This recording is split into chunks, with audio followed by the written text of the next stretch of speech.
Wala na, yung mga sinasabi mo, ito yung mga documentary evidence Your na hawak Honor, ko ngayon. ako po ay nag-comply doon sa PIDEA Mr. Chair, Recruitment hindi ko Committee, malaman Your kung Honor. anong- You just answer the question. Answer the question directly. Huh? Thank you. Maliwanag po, Mr. Chair, na hawak ko na po yung mga documentary evidence na talaga nagsisinungaling itong taong Morales. Habang patuloy ka nagsisinungaling, I might be forced to cite you also in contempt at sumunod ka kay Picoy. Your Honor, yung PIDEA documents, hindi po sa akin nang galing yung pagkakalabas. Kaya, Mr. Morales, bigyan na lang kita na isang pagkakataon pa para malinis yung pangalan mo. Yes, Tinanong Mr. kita Chairman. nung second hearing ng komite, if you misrepresented yourself sa personal data sheet na sinabit mo sa PIDEA, that you were not dropped from the PNP roll and was not dismissed and suspended. Yung personal data sheet mo, yung PDS mo, was made under oath. Tama ba ako? Was it made under oath? Your Honor, nasagot ko na po wait, yan, wait, Your wait, Honor. just answer me. Was it made under oath? Lahat po ng sinasabit ko po sa PIDEA, particular po doon sa PDS, ay lahat naman po ay under oath. Alright. So, kung under oath yan, so you misrepresented yourself. So, malinaw na doon pa lang sa PDS mo ay nagsisinungaling ka. No, Your Honor. Sapagkat nasagot ko po na ako po ay nag-comply doon po sa hiningi ng recruitment committee doon po sa PIDEA. No. I'm not, wait. May I interrupt? I am not talking about your compliance. I am asking you if you misrepresented yourself. Dahil anong last hearing, question number 25, have you ever been separated from the service in the following modes: resignation, retirement, drop from the rolls, dismiss, termination, end of term? Sinabi mong no. Inuulit ko lang yung tanong ko sa iyo nung nakarang hearing. No, Your Honor. Hindi ko po Nilagay mo no, but- wala pong misrepresentation na Mr. Chairman. Ano tawag mo doon? Ito po yung merong yung recruitment committee, sila po yung nagpa-comply sa akin. May mga bagay po nung mga panahon na yon na wala po akong impormasyon patungkol po doon sa mga pinahingi sa akin ng PIDEA. Kaya po nung ako ay pinag-comply nila, ako naman po ay nag-comply, kaya po ako tinanggap nila, Your Honor. Yun naman po yun eh. Ang pagkakatanggap po nila, base dun sa pagkakakompleto ko ng mga papeles. May mga panahon na mga katanungan na hindi ko po masasagot, gawa po, Your Honor, na wala po akong impormasyon o eksaktong impormasyon sa mga bagay na naitatanong sa akin. At ito po, Your Honor, ay aking na-comply. Ang PIDEA po, nung ako ay nag-apply, sila po yung nanghingi ng mga dokumento at ito po ay na-produce ko naman po, Your Honor. Sandali lang, malayo na yung mga sagot mo eh. Alam mo, Ginoong Morales, binibigyan na nga kita ng pagkakataon eh. Tinanggap ka ng Philippine National Police. Sinabi mo, 1993 of April. Hindi mo na nalaman kung kailan ka na-dismiss from the service. Hindi sinabi mo, hindi mo maalala. Itong pagpasok mo sa PIDEA, 2008, April. Okay? No, Your Honor. 2009 po ako, Alright, Your okay. Honor, Sige, nung 2009, alright. na-appoint sa PIDEA. Okay, 2009. Naalala mo, inadmit ka ng 1993 sa PNP, na-dismiss ka ng 1994 from the service. Pero dito, maliwanag, dahil sinulat mo, no. Having been separated from the service, sinulat mo, no. Oh, sino paniniwala na yung mga sinasabi mo, ito yung mga documentary evidence Your na hawak Honor, ko ngayon. ako po ay nag-comply doon sa PIDEA Mr. Chair, Recruitment hindi ko Committee, malaman Your kung Honor. ano- You just answer the question. Answer the question directly. Huh?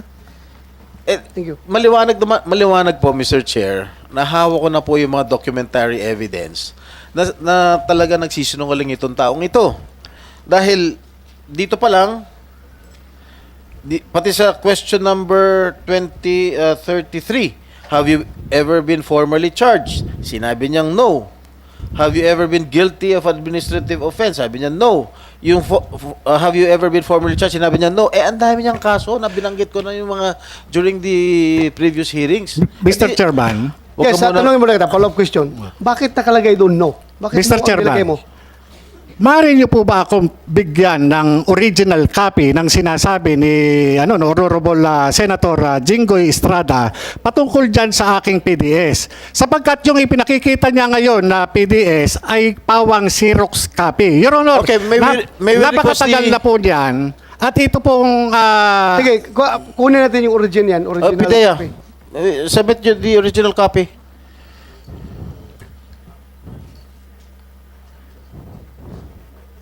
Where's the original copy of his PDS? I will ask our personnel officer right now to question you. Mr. Chairman, if I may, Senator Yes, go Jinggoy, ahead. Go ahead. ang dami na nating hearing dito. Wala pang pinapakita kahit isang original si Ginoong Morales. Ngayon, siya yung manghihingi ng original. Kung ano man ng kopya meron si Senator Jinggoy, baka naman sapat na po yun dahil nakakatatlong hearing na po kami na picture lang ng Xerox ang pinag-uusapan po namin at pinagbibigyan po namin ng panahon. Bigyan nyo rin naman ng panahon yung Xerox ni Senator Jinggoy. Wag na po natin pahabain. Your Honor, Mr. Chairman, ito pong pagtungo ko rito ay bilang resource person, kaugnay po doon sa PIDEA Leaks. Patungkol po doon sandali. sa... Your Okay na Honor. yan, that's given. That's given. But please answer the questions because Senator Jinggoy is trying to establish yung credibility mo as a resource person or as a witness. Kaya please answer the questions properly. Thank you. Mr. Chairman, the point is, so as not to cause undue delay, kasi hanapin yung original, again, can the resource person kindly comment on the photocopy given by Senator Jinggoy, or yung copy niya, na photocopy, hindi original? Because that's what we've been doing all throughout this time anyway. So, baka naman, unless malabo po kung malabo, kuha tayo naman sa maliwanag na kopya. Mr. Chairman, Your Yes. Honor, mabigyan man lang sana ako ng pagkakataon na ma-examine mismo yung dokumento. Dahil ito po ay nagtutukoy doon sa akin. Paano ngayon kung tanungin naman tayo ng aking mga kasamahan na pwede niyo mabigyan ng hard copy, yung nakakalat ngayon sa social media na mga dokumento na nagiging sinasabi ng PIDEA Leaks. Kung hanapan tayo niyan, hindi rin tayo makaproduce. Ikaw hindi ka makaproduce. Sino pang involved dito? Maharlika. Damor hindi makaproduce. Maharlika. Siya nagpakalat niyan. Wala siya dito sa Pilipinas.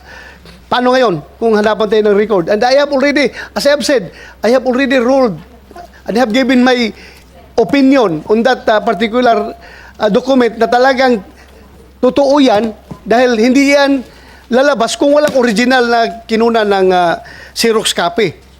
So, ganoon na rin ang nangyari sa papilis ni Senator Jinggoy. Your Honor, Mr. Chairman, ako po ay pinakitaan ng isang dismissal order kahit po wala yung twin due process. Katulad po yan, sinasabi nung nakaraang hearing, pinakitaan po ako ni General Lasso ng isang special order na hindi ko alam na ako ay sinasabi dismiss. Pero Your Honor, hindi ako naka-avail o naka-attend man lang doon sa pre-charge. Walang patawag. Wala po yung twin due process na dapat ay nakamit ko. Kaya itong sinasabi ngayon na PDS na allegedly ay gawa ko at sinubmit ko, Your Honor, Mr. Chairman, dapat ko rin malaman at ma-examine kung ano itong nakalagay dun sa dokumento mismo. Sapagkat yung pre-ops at saka authority to operate, ito po yung parte ng trabaho ko, Your Honor, bilang investigador. Ito po yung personal na kaalaman ko na may kaugnayan noong 2012. Kaya po, nung pinakita nyo po sa akin yung dalawang klase ng dokumento at tinanong nyo ko dun sa memorandum na inisyu ng March 10, 2012, ito po ay aking kinilala sapagkat alam ko sa sarili ko na ako mismo ang gumawa at ito ay ginawa noong panahon na nandun po ako sa PIDEA. Yun po, Mr. Chairman, Your Honor. Mr. Chair, itong Yes, hawak kong PDS, it is already certified photocopy. Sinertify ito ng PIDEA. So I don't think we still need to have the original copy we submitted Again, before this committee. With the permission of Senator Jinggoy, Mr. Yes. Morales, pakiusap na po. Tatlong hearing na po tayo, di ba? Ulitin ko litrato lang ng Xerox, itong lahat ng to nagsimula. So maaari naman po mapagbigyan nyo naman si Senator Jinggoy. Actual na Xerox to, na certified copy pa na pwede nyo makita. Yung pinagbabasihan nga po natin ng pagdinig na ito, hindi nyo ma-produce yung original. Litrato lang nga po So pagbigyan nyo na po para maka-andar na po tayo. Simple lang ho naman yung sagot madali naman sagutin. Your Honor, Mr. Chairman, Yun pong sinasabi ninyo na hindi ko ma-produce yung original. Talaga pong hindi ko po ma-produce. Hindi po yun yung tanong, Your Honor. Chairman. Can the witness kindly just address what is being asked? Pakinggan mo lang gusto yung... Malayo lagi Senator sinasagot Chis. dito, Mr. Huwag kang Chair. lumihis sa tanong, please. Ang akin po ay, Okay, ulit. bibigyan niyo po ba si Senator Jinggoy o hindi? Para lumipat na siya sa ibang... Your Honor, hindi po. Your Honor. Hindi po sa katanggap-tanggap na ipresenta sa akin, Your Honor, sapagkat ito, hindi ko po siya makikilala na gawa ng ito ay Xerox copy, Your Honor. Mr. Chair, certified photocopy na ito ng PIDEA. So, PDEA, if that is certified true copy, meron kayong true copy doon sa files ninyo. If that is certified by you as a true copy, so it should be a true copy from an original document. Excuse me, Your Honor. A certified true copy replaces the presentation of the original document. And the presumption is, mas magaling si Intokayo ko, si Attorney Francis dito, they perform their duties regularly. That they will not issue a certification unless there is a copy on file. That's why my point is, it's unreasonable to be asking for the original because quite frankly, at least for purposes of the court, lalo na rito na relaxed rules of evidence tayo, na yung certified true copy, parang original na rin po yan. Yeah, yes, Hindi na kailangan pagdebatihan po yan. I don't disagree. I don't disagree Sagutin na with po, kung ayaw nyo sagutin, lipat si Senator Jenggoy sa ibang tanong. I don't disagree with that. Ang tinatanong ko lang is, kinonfirm ko lang sa kanila na mayroong true copy yan dahil certified true copy man. Alangan naman hindi nyo certify kung walang totoong true copy yan. Di ba? So meron kayo sa copy nyo dyan na original document. So sino nag-certify? O since certified mo, totoong kopya yan. So Mr. Morales, certified na PDEA na totoong kopya yung dokumento na yan, coming from their files. Okay, I will give it to him, Mr. President, for him to examine. Buti nga kami, may Xerox ka, wala eh.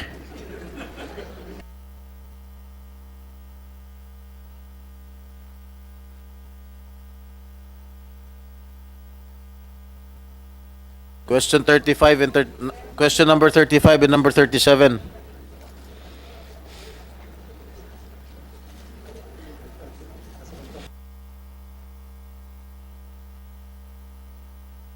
Your Honor, yung authenticity nitong dokumento na ito ay hindi ko mabibigyan ng Hindi, please stop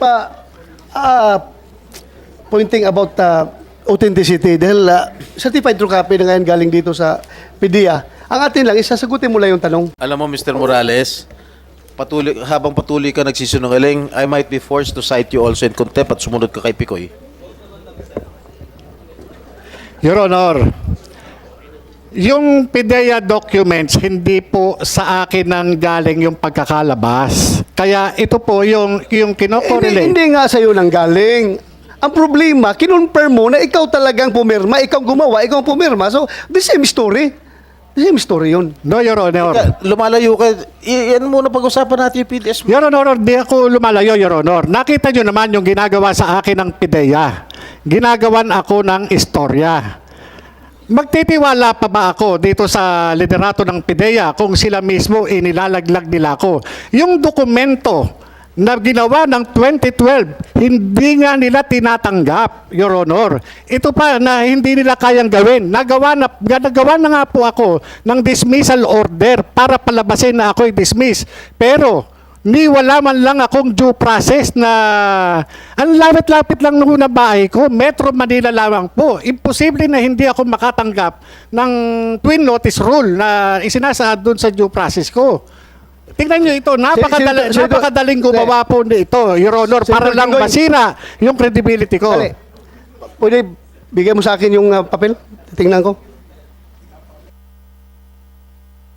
Ang mahirap dito, Mr. Chair, itong si Agent Morales, naniniwala lang sa sarili niya. Itong mga taga-PIDEA, lahat ng mga resource persons dito sa PIDEA, pinasisinungaling lahat ng mga sinasabi nitong si Agent Morales. Naniniwala sa sarili niya, siya lang ang tama eh.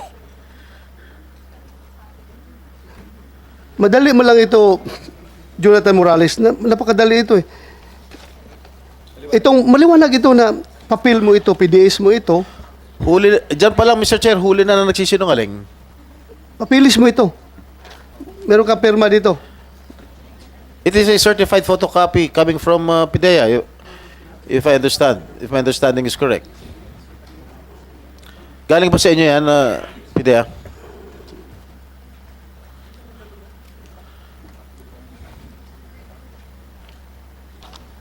So, Senator Jingo, if you cannot get proper answer from Jonathan Morales, you may continue. Continue with other matters. Alam nyo, pagka ganito lagi ang sagot nitong si Morales, wala ho tayong makakamit na tunay na istorya galing sa kanya. Pare kasi sinungalingan lahat ng mga sinasabi niya rito sa committee. Anyway, before I proceed asking questions to